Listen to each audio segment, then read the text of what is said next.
所以膝盖的前屈是正确，不正确。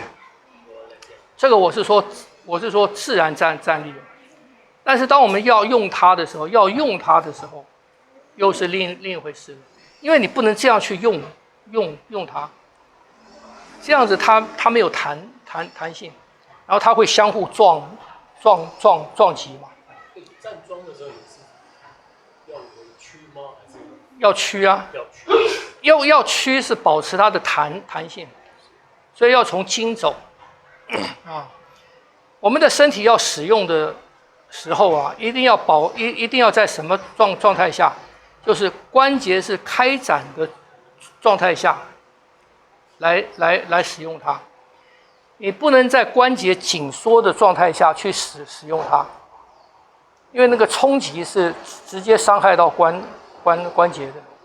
那大部分的人使用的方法是什么？是强化周边的肌肉，把肌肉练强，来缓冲那个冲击力啊。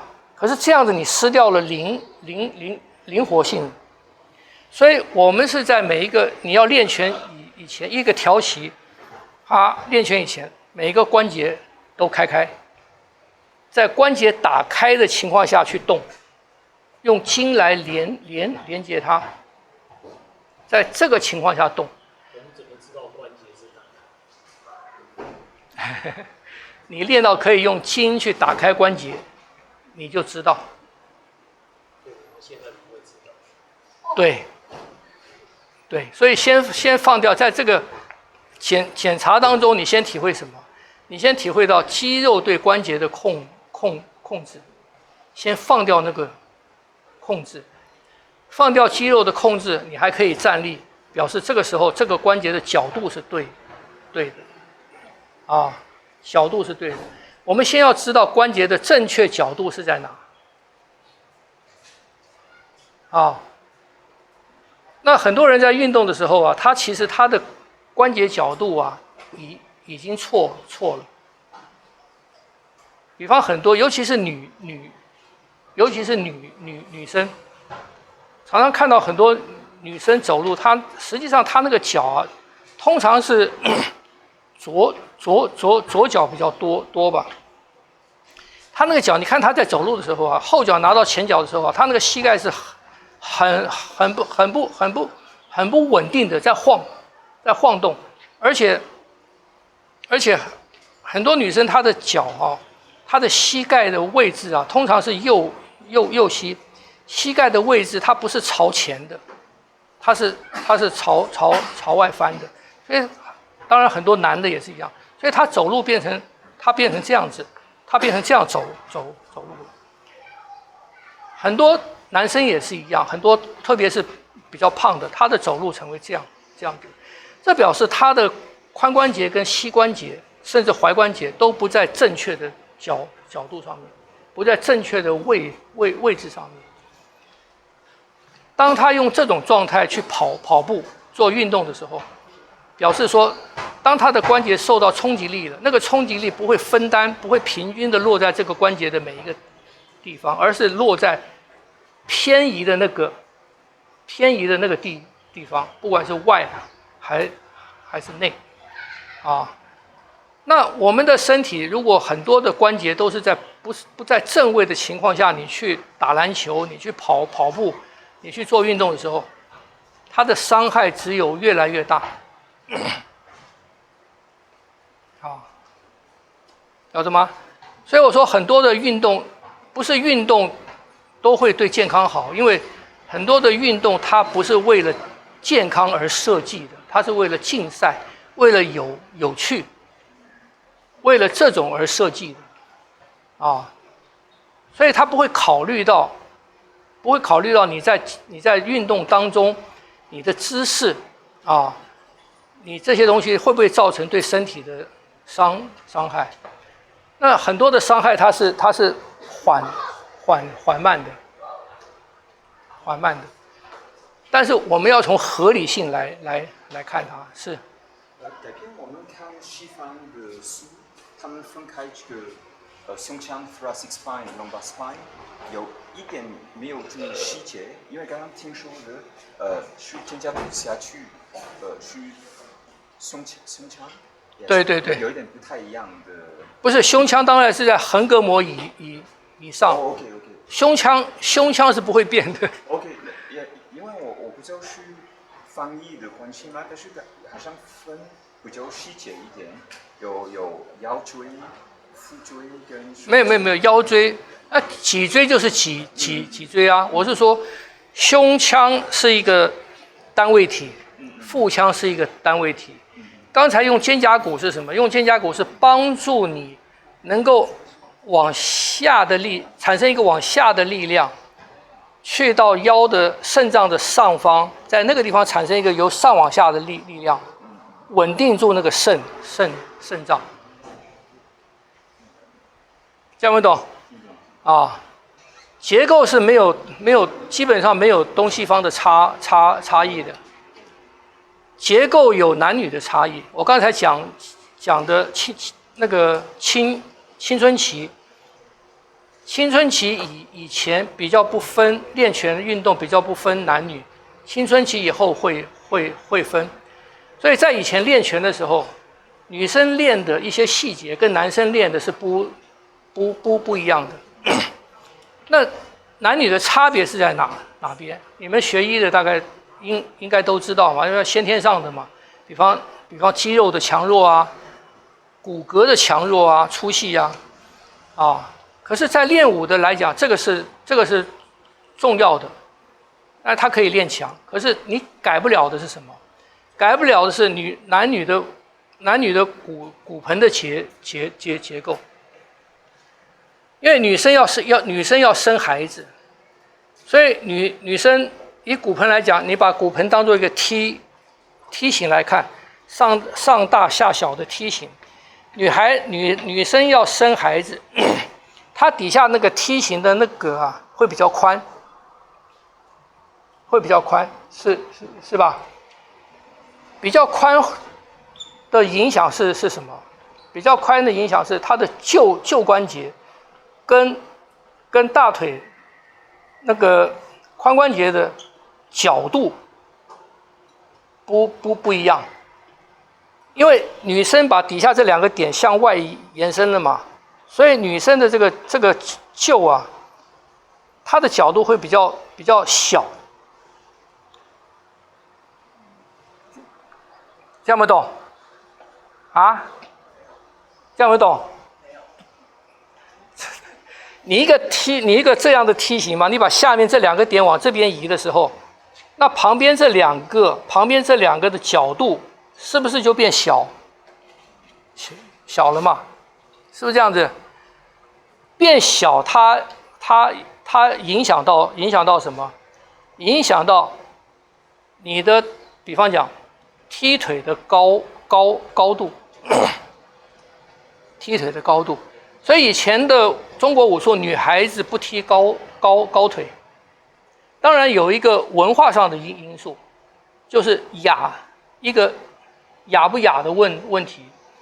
因为以前对一个女孩子踢高腿，下部开出来对着别人，这是很不雅的事情嘛。可是除了雅之外，另外一个就是什么？另外就是他们的髋关节的角度比较小，那个活动角度比较小。男生的呢，因为这个的底部比较小嘛，所以它的那个角度比较大。所以女生的马步通常都是小马步，女生不应该站这种大马步。但是现在的女生男女平等嘛，她都不管。那你再怎么平等，骨盆不能平等。你再怎么平等，这个不能平等。第二个，对练武重要的是什么？女生青春期以后，她有胸部。当女人有了胸部了以后，体感不一样了，重心不一样了。这个同意吧？这个同意吧？不管你是波霸，你还是很小，可是你的意识里面你是有胸部的啊。所以第一个，他在运动的时候，胸部会晃动，胸部晃动会影响到那个重心跟你的力量。我的力量本来是向前的，我出一拳好了，力量是向前的，因为胸部的晃动，你这个向前的力量会被往横移，会产生一个横移的多余的横移的力量。第二个就是你有胸部，你出拳的时候，这个胸部会妨碍到你的上臂出拳的那个角度。所以以前女人像现在的你们现在去练瑜伽或什么都要穿那个你们叫什么胸套还是什么啊？运动内衣。以前其实也是的，以前女人要打斗或者要运动大要工作，都是用布把这边扎紧的，就是减少它的妨碍跟减少它的震动啊。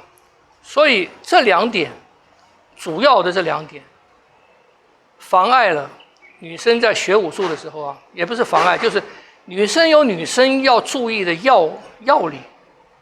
他不能跟男生完全一样。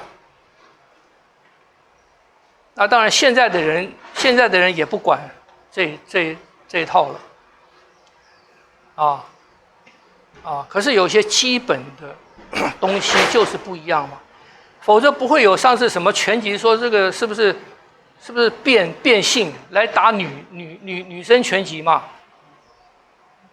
如果女生可以练得跟男生一样，你管她有没有变性？所以你还是认为说男生跟女生是不一样的，男生自然就比女生强，所以你男生变性了，你不可以来参加女生的比赛，一样分啊，这没有办法跨越的嘛。所以女生的拳是什么？女生的拳是技巧性比较高。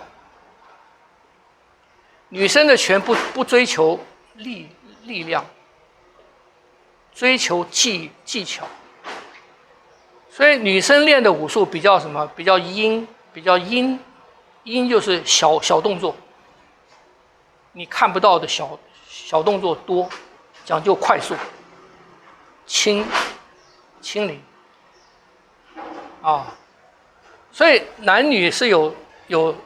事实上是有这种生理上的结构的差异性的，这个差异性不能忽视掉。不管怎么讲平权，我们自己都不能被这个骗的，你都要注意到这个差异性。所以女生现在很多追求像男的一样去练那些东西是很不合理的。很不合理，不了解自己。女生不会比男生弱，甚至女生比男生强。可是你要知道你的强处是在哪里。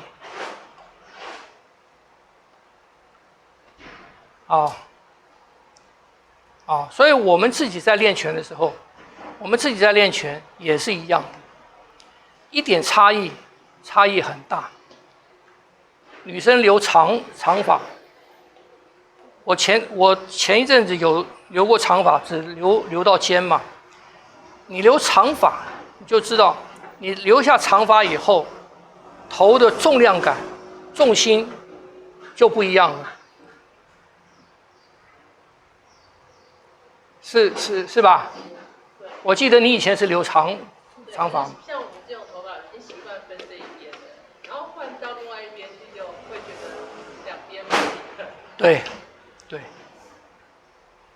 所以女生有头发，尤其是以前留很长的，她那个平衡感，对身体的感觉是跟男的完全不同。当然，以前的男的，清朝以前他一样是留长辫子啊，他一样是留长辫子啊。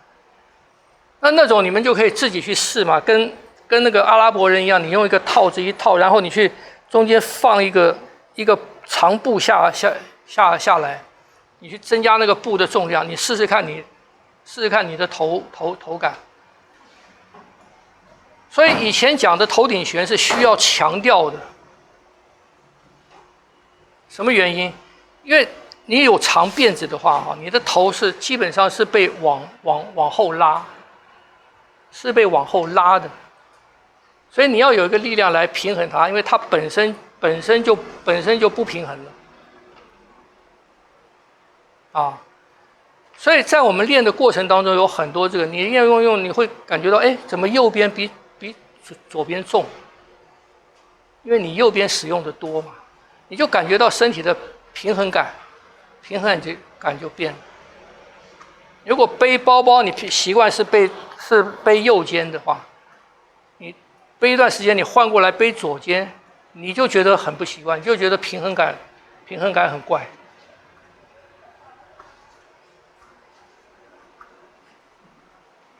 听不懂？所以身体我们要注意到差异性，男女的差异性是大的差异性。然后每一个人，小孩子、青春期的孩子、成年的孩子、中年的人、老年的人，他的身体的状态都不一样。所以你不可以，在我们教拳的来讲，你不可以教一样的东西。对这些不同的人，你不可以教一样的东西。你可以教一样的东西，可是侧重点必须要换。跟我讲，很多现在练8级的女孩子去练8级，而且特别去跺那个脚，都不对的。以前对于女孩子练拳，还有一个很重要的是什么？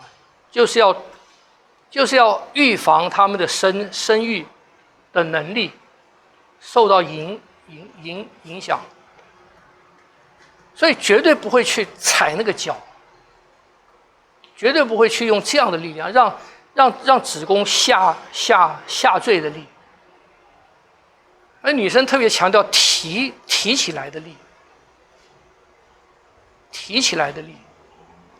不会去练那种下坠的力，因为现代人不晓得嘛，然后生产不顺就可以剖腹嘛，也没有人管，对不对？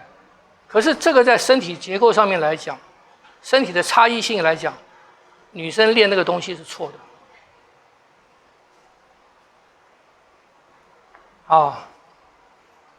所以以前的人对这些地方非常的讲究，比现在的人科学多了。现在的人什么都不懂，就看到什么热闹，看到什么好就去练什么，对自己也不了解，对别人也不了解。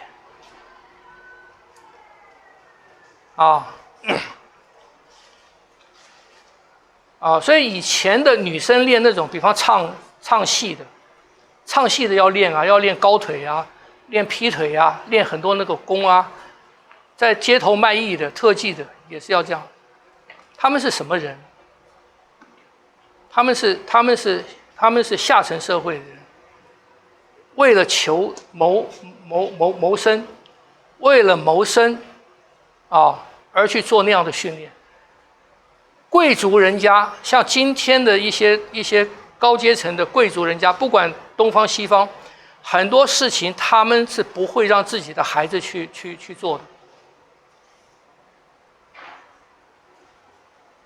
一般社会的人不知道，跟着社会去流行。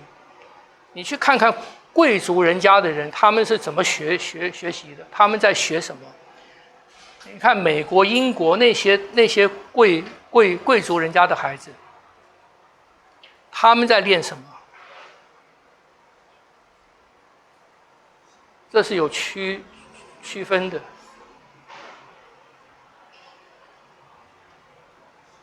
晓得吗？大部分的人不知道这个区分，就去乱练。好，还有问题吗？